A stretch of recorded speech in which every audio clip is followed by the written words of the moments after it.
তুমি কোথাও যাচ্ছ? তোমাকে বলেছিলাম না 3টার সময় আমার একটা মিটিং আছে, ওখানে যাচ্ছি। কি ব্যাপার, তুমি এত তাড়াতাড়ি চলে এলে? আসলে আমি না জবটা রিজাইন দিয়ে দিয়েছি। ও, ঠিক আছে, তুমি যাও, আমি বাড়িতে রয়েছি। Are you okay? আরে ডোন্ট ওয়ারি, আমি ঠিক আছি, কোনো অসুবিধা নেই। তুমি যাও আর নিজের খেয়াল রেখো। তুমিও খেয়াল রাখবে নিজের।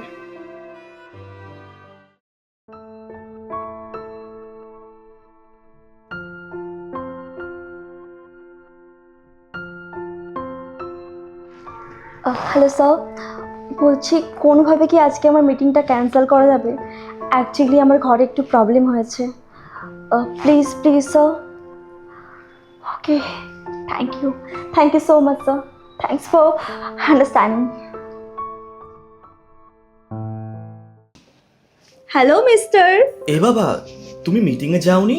মিটিংটা আমি ক্যান্সেল করে দিয়েছি। তো মিটিংটা তো তোমার কাছে ইম্পর্টেন্ট ছিল। ইয়েস, মিটিংটা আমার কাছে ইম্পর্টেন্ট ছিল, বাট তার থেকেও অনেক বেশি ইম্পর্টেন্ট তুমি আমার কাছে।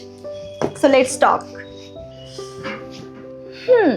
জবটা তুমি রিজাইন দিয়ে দিয়েছো, তো কি হয়েছে? জবটা তোমার করতে ভালো লাগছিল না, তাই তুমি রিজাইন দিয়ে দিয়েছো। এতে তো স্ট্রেস নেওয়ার কি আছে? কিন্তু সৌমি, সংসারের এত খরচা।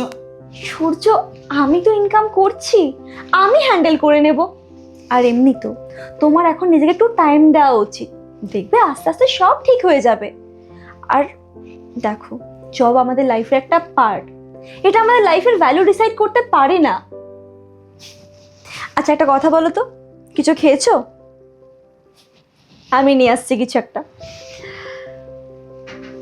আরেকটা কথা, আমি তোমার সাথে সারা জীবন আছি। শুধু আমি না, আমরা দুজন দুজনের পাশে সারা জীবন আছি, বুঝেছো?